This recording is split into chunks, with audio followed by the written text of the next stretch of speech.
Peace. In the name of Allah, I'm Aubrey Muhammad. I pray that everyone is well. Hemsptead family, friends, and believers, welcome to my live session. I'm right here in Hemsptead in the village, right near the bus terminal. This is more in the mid-'80s in Hemsptead, because I grew up right down here, and from 79 to 89 at 299 Jackson. And in the mid-'80s, I was out here running wild. Now, back in the mid-'80s, this was the, this is considered a new bus terminal behind me. This bus terminal here was built a couple of decades ago. This is the old bus terminal. And the old bus terminal, right here, the old bus terminal, yeah, y'all can see that, had, that was a cab stand there. And that drive, where those cars are parked there, that's where the buses used to come. And this was the hub, the center of Nassau transport. And it was the old bus terminal where a lot of wheeling and dealing went. They had the record shop, a piece of parlor in there. Then they had stores inside. But in the 80s, it was grimy. It was kind of grimy in there, kind of dirty when you got on the buses. Back in the 80s, the bus terminal, it was a center of action, though. It was a center of Hempstead. And it was pretty rough. When we went through there, we knew we were going through. So the front of Main Street was a little different. And over here, behind me, as you can see, they had a suburban tech here. Bob used to work there. And it was, this was the old bus terminal. So it was a suburban tech here. It was a leather and suede cleaner here, a leather and suede dry cleaner there. Yeah. And I tried to break into that thing when I was high on drugs, a few of us. And there was a pharmacy there. That was Bill's pharmacy, Bill and Donna Pharmacy, which was, we were cool with them. And then it was the train station, the Long Island Railroad station. You can't see it through here, but it's at the end of the bus terminal, and we hung out in there. It was a little grimy in there, but it'd be the Long Island Railroad station. It was a little spot, and going in the back neighborhood there was a lot back there, and we used to hang out back there. But this was action. This was the action, Main Street. In the 80s, and at night, this parking lot here was the nightlife, excuse me. The parking lot here was the nightlife. You see this parking lot? This used to be, the Ravelli store, the Ravelli apartments there, that used to be Kalinsky's baby strollers and stuff like that. It was a big store. That was there for a while. And this was a bodega at the corner here, where I'm at, a bodega, and they had a bar here. And it was an alley back here, and it was grimy back here. Coming back here, it was kind of like a parking lot. The buses used to park here for standby. And it was a deli on this side and an alley, and it was a bar. I don't think it was the Happening. I think the Happening was on Union. But this was the nightlife. At night, in Hempstead on Main Street right here, the freaks come out at night, because it got real. Let me get some good sun here. It got real hard at night and toxic out here in the 80s. Because when we first came to Hempstead in the 70s, it was nice. We were all prospering with jobs and everything. And all of a sudden, the load come tumbling down. They devitalized it. Put drugs in here, got guns, got us, in a bad situation. They devitalized us. And that devitalization is rough, man. Devitalization, it robs you of community resources, and it puts them towards lack of community investment for those of us in the community. So we got caught up in that. We was hanging out, hustling, We had some jobs. Back in the 80s, it was jobs all over Hempstead. I had a few of them. You know, we were ambitious. It was at me and Vincent Norman. I think it was a graphic school up there on Jackson Street, a graphic company that did graphics back then. You had to draw your own stuff. You had to cut out your own letters and make your own posters and stuff back then in the 80s. And they came to Prospect School and said, look, if y'all want a temporary job, come on over here and we will give you a temporary job, a summer job. So me and Vincent heard that in the 80s and we went, you know. They had a few industries up here, but that graphic spot, me and Vincent, you know, we was in elementary school. We went and got the job and they trained us on how to do a little graphics. It was a little simple task, but we were ambitious like that, so we had jobs. I always kept jobs. The scene out here was toxic. We was hanging out at night. It was prostitutes at night. And I was stealing, getting into trouble. I would steal anything that wasn't pinned down. Anything that if it wasn't tied down, we would steal it for some money to get, you know, drugs and drinking and stuff. We would go stealing at the malls, stealing out the stores from here. The stores was Robbins. We would steal from there. A&S, we would steal from there. These little spots. But that was Destiny. Hey, Destiny, what's up? How you doing? Doing my live. I check y'all later, sis. Good seeing you. I thought that was her. Good sister, watch her grow up as a child to a magnificent young lady. Now, yeah, we would steal from everything. Those of us that was hanging out, I forgot the bodegas. We would just swipe 40s from there, little snacks and stuff like that. All the bodegas. It was all bodegas around here. We didn't respect them. We respected Mr. Edwards, though. I never stole from there. I never stole from Mr. Edwards on the Heights. But I did get in trouble. I was stealing from blacks at night doing burglaries. We would steal from anybody. We would steal from our own people, burglarizing the community. Why? Because what's that saying? Familiarity breeds contempt. So as we went out on the Heights, we couldn't go in the Garden City. I was one of the rare people that creeped across them train tracks down there at the end of Main Street. That's right. No, going back towards, what is this, Washington? The Washington. In between Main Street and Washington, there was a Long Island Railroad trestle where the train went over. Every blue moon, I would creep through there and peek through houses in Garden City. But they had surveillance and they were protecting their community. I was in and out of there. I couldn't steal from there. Why would you steal from Hempstead? These are your neighbors, because you know your neighbors. You speak to your neighbors, you talk to them. You know when they're on vacation, you know when they work, you know when they're at school. You know, familiarity breeds contempt. And we had a lot of contempt for ourselves and our people. So I was toxic like that, and it was a few of us. We were called creepers. Me, I would break into people's house when they sleep, when they're home at night. And I would be drunk and high. It was horrible. I got a terrible story like that to tell. My son is funny and ironic too. Ain't nothing funny about being devitalized and miscultivated. But that's the reality we grew up in, breaking into people's house, you know. You know they don't dare. You may even be hanging out with their children. You know, you may know them. And that familiarity, you time them, you break in their house. And then later on, as I turned my life around in the late 80s, I reflected over our people. Imagine that. You coming home, hard day's work, you're working hard, you're saving up, getting nice things for your house. You're in Hempstead, you're struggling. Our taxes are higher.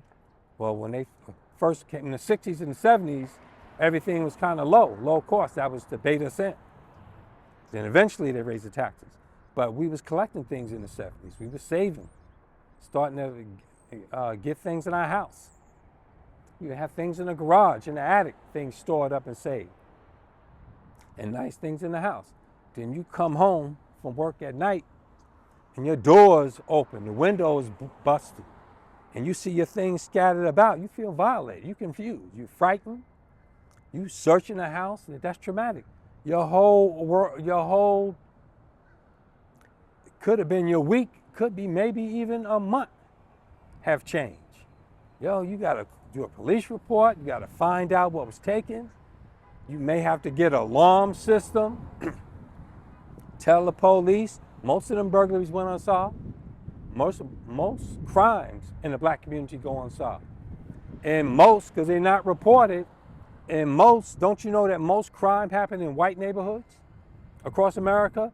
The FBI does not have to report. The police do not have to report their crimes to the FBI. They only do that to us. They report them. The most police departments, white police departments in the white areas, they do not report their statistics. They don't have to. I think that was a Ming, a good brother, a Filipino brother. He was doing a Cambodian brother. He was doing a lot of research into crime statistics and how they always blame us as the most criminalized, as the most law breaking and more crime. When in fact we're not. We don't use the most drugs. We're not the greatest ones on welfare. We don't do the most crime, nor drug addiction. Native black people.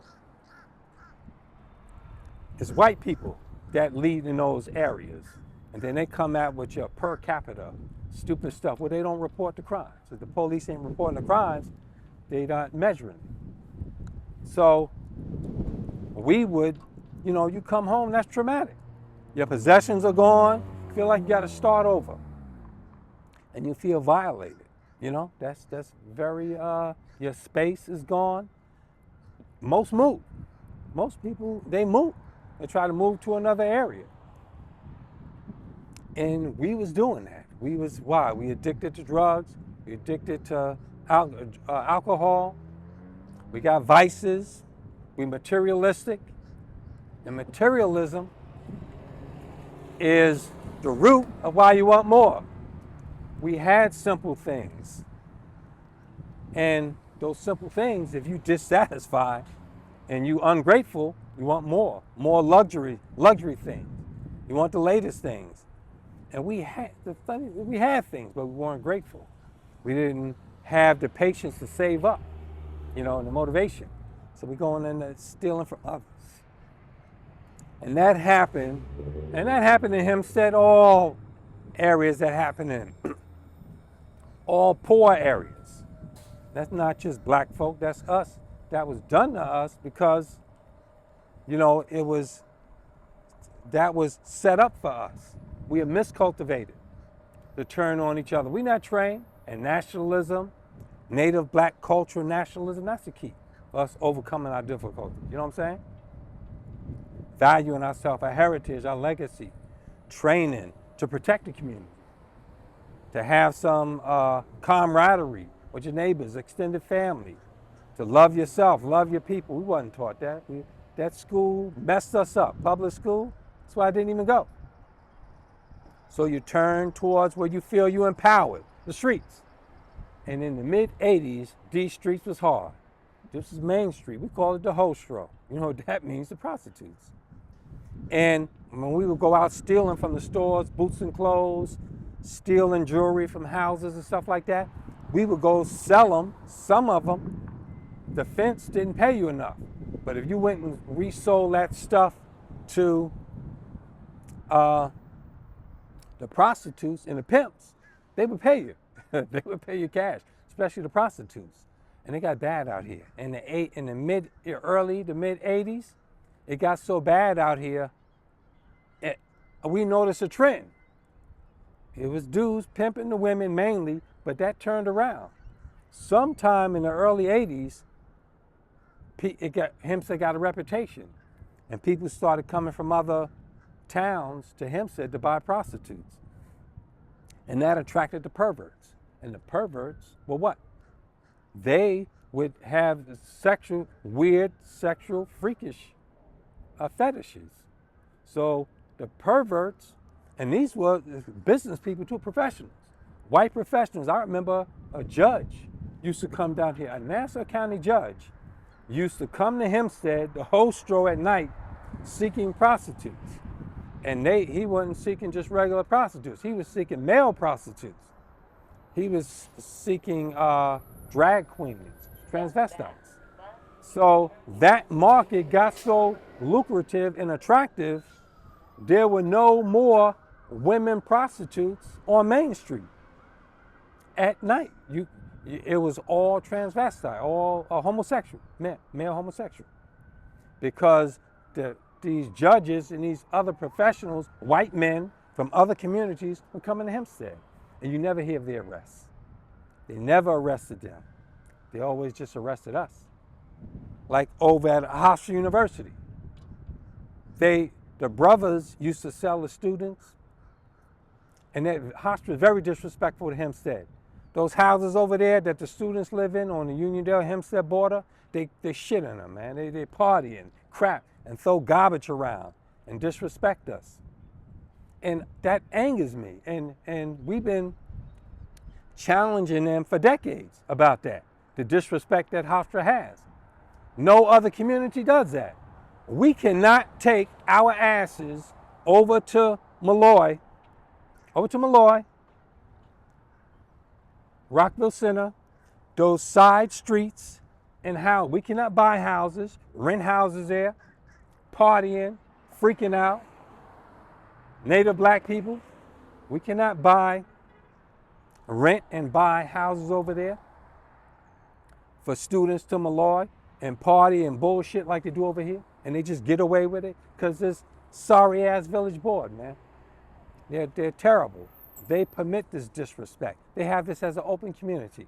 Anybody can come in and do what they want. But those of us who are nationalists, and those of us who care, those of us who grew up in the community and wish it well to enrich us, to empower us, to improve us, and enhance our lives and well-beings, we get ostracized. We get blackballed. Did you know that they gave an eviction notice to my mother over at the Woodcrest Oceanside? They gave an eviction notice again that Blackstone have been trolling her for years. They evicted her from the Avalon Westbury, and then they set her up. They knew that they owned that apartment at the Woodcrest Oceanside, and they knew they own all major housing. BlackRock and Blackstone, Vanguard and State Street, that's the same people. It's the same exact people, the same families. They own all the housing in America. The last couple of years, they took it all over, and they evicted her from the Avalon Westbury, and she's 82, blind and disabled. And they gang stalked her. They trolled her. They put the neighbors to make excessive noise, barking the dog, banging and doing outrageous stuff. And then management would take the complaint and they would stop them temporarily. So you thinking management doing something. So every time they act up, you complain to management and then nothing gets done. Management says, oh, well, that's normal. And it's not normal. Then you call the police. You get the community involved. And then when they brought us in the court right here, Nassau District Court right here behind me. This is the notorious landlord-tenant court in Nassau District Court right there behind me. We went over there and y'all supported us. You came and supported us. The community came out. Communities of Change, Sister Thurman, Brother Bradley, Sister Catherine Gary, Sister Terry, Alicia, whole bunch of y'all. You came out and you even gave donations for a lawyer. And the dirty lawyers were with them. That's how corrupt they are. BlackRock, Blackstone, they corrupt everything. So they evicted her, but they agreed under that eviction, oh, well, we'll get you different housing if you move. So we agreed to move, and I moved in with her to help her out because of this harassment and this troll and this displacement. This is political displacement, this is political and racist displacement being done to my mother. And she's minding her business, 82, legally blind, feeble health. She can't walk on her own. She can't get up out the bed. She needs assistance with everything. Right now, I'm monitoring her over the FaceTime. I have to monitor her to take care of her because she has anxiety, panic attacks, and stuff like that. So they been trolling her over there. Those BlackRock and Blackstone contractors live in the other apartments, and they have them doing all type of dirty stuff, banging and stomping, making noise, bringing their dogs up to your wall. She lived next to the staircase, and they specifically placed her there. I'm right under a camera next to the staircase, and they have people running down the hall, yelling, raising their voices, banging on the wall, going in the staircase, banging on the wall. And that bastard upstairs at 457, he's an alleged asset of BlackRock and Blackstone. He just bang all night, banging and stomping whenever he desires. You know, and they can see in them apartments, the deep state, they go watch Edward Snowden, Oliver Stone's Edward Snowden. What do you think he was whistleblowing about? The deep state trolling Americans. This is what they were doing. Edward Snowden whistleblowing was about the NSA and the CIA, deep state, FBI, and all those government agencies messing over American citizens, claiming it's against terrorism, claiming it's against communism and overseas, but they're doing it to Americans. And this is that program. So they couldn't shake her. They couldn't get her out. They couldn't get her to move. They couldn't get her to erupt. They couldn't get her to, you know, to complain to the police, because she learned from the last time. She learned over at the Avalon what the intent was. She didn't make you think that management is taking care of stuff. So when you can complain and nothing gets done, you take it to your own hand, just yelling, banging at the door, and nobody would do anything because management is supposed to take care of that. So when management says, oh, it's not a problem, they set you up. So you react, then they bring you into court. When you go in the landlord-tenant court, that lawyer says, and they have tenants and other witnesses that say, yeah, there was a problem. Because they gaslight you and set you up. They say, yeah, they was the problem. Them tenants there. So she moved to Woodcrest, and we learned that mistake. Don't call the police. Don't go knocking at the door. Just record it and put in a complaint to management and log and document everything. And this messed them up. So they couldn't get her to react. They couldn't get us to go banging, yelling, and screaming. So they gave her an eviction notice. And they never tell you why. But when you get into court, landlord-tenant court, they're going to say, the neighbors are saying you're the problem. And the management say, they complain too much. You know, we could never satisfy them. We did everything. We offered them a move to the second and third floor apartments, lower floors, and that's what they wanted so badly. So when she moved to the second and third floor, they would put more of their trolls in the apartments over there, banging and stomping and say, oh, well, this is over. We moved, and they're just complaining about everybody they live over. So we rejected and said, well, move her to the top floor to solve the problem. They hid top floor apartments from her. They were telling her, oh, you know, when the unit becomes available, we'll let you know. But they hid them. All the time they hid them. Because this was the trolling plan to set her up. And nothing worked, so they evicted her. 82, legally blind. Her apartment is like a library. She keeps it quiet as a library. Because she haven't fell for their traps, the only thing she did was put in complaints to stop that stomping from upstairs.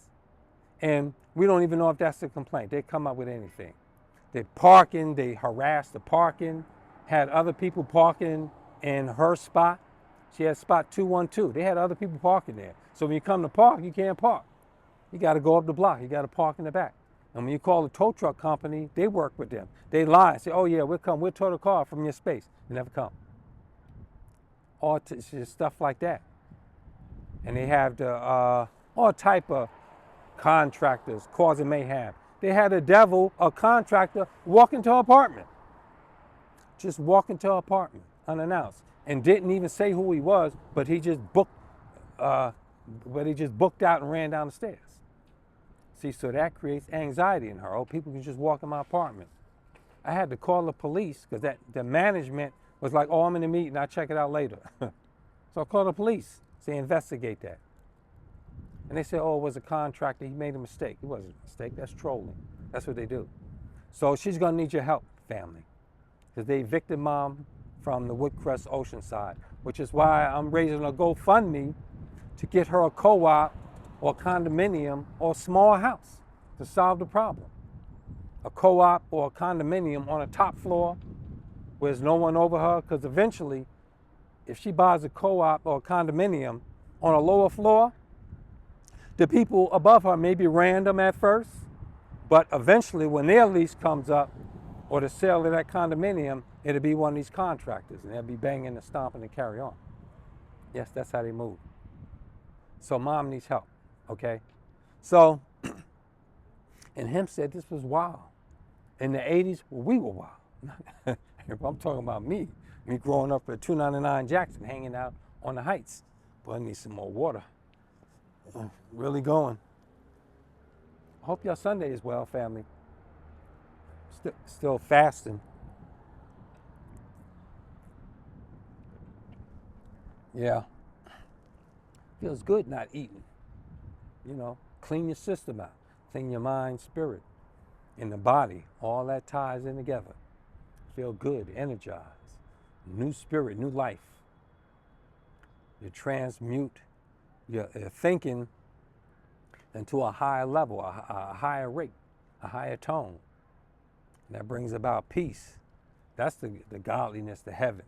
All that inner vision, you connect into your inner self with peace. That's Islam, having peace. But it wasn't out here in the 80s. In the 80s, you know, I remember brothers was hustling over here at the bus terminal, playing 3-card Monte. We were selling weed. Well, we were mainly hanging out here. This was nothing. Matter of fact, they had a leather. Matter of fact, that's where I left off last time. I continue. I was talking about me, Johnny, Isaac, and Pookie. Yeah, Johnny and Mike were youngsters over at Terrace back in the early 80s. We were stealing from A&S, hanging out, going places, and it was all by design. We were miscultivated, you know? And then in that miscultivation, the police were there to capitalize off of it. Policing in the community is not protecting us. It's capitalizing off of our trust to the system, where they take advantage of us. So that policing is a design like a cat and a mouse. It's like a dog chasing a cat chasing a mouse. You know, they take our natures and they use it against us. I'm cutting this short. I'll continue it tomorrow. It's going to be good out here all during the week, so it's going to be nice out. And I'll continue Hempstead in the 80s. Let me look at the questions here. All right, that's Brother William White. Salam alaikum. Peace, my brother. 100% correct. Finding the knowledge of self saved us, brother. All right, peace, brother. All right. Yes, sir. Brother William Hofstra bought all that contaminated land in Mitchellfield to build the housing for the college. A lot of people don't. Yeah. Remember the gas station on Oak had major gas spills at the edge of the heights. We used to ride bikes through the hills in Mitchellfield before Hofstra bought the land. That's right. Landfills, that's right. We live in polluted areas. And they are toxic dumps. Freeport, Roosevelt, and Hempstead. That's right. Especially that industrial area, all throughout the country, they put us in the worst areas. Miscultivation. Brother William, thank you for that comment. I gotta go. I get mom. I'll be back with y'all in a couple of days. Maybe if the weather's like this tomorrow, maybe tomorrow. All right? Peace and grace, family. I thank you for joining me. I leave you as I greeted you in the ancient Arabic words of peace. Assalamu alaikum. Peace unto you. Speak to you in a couple of days. Peace.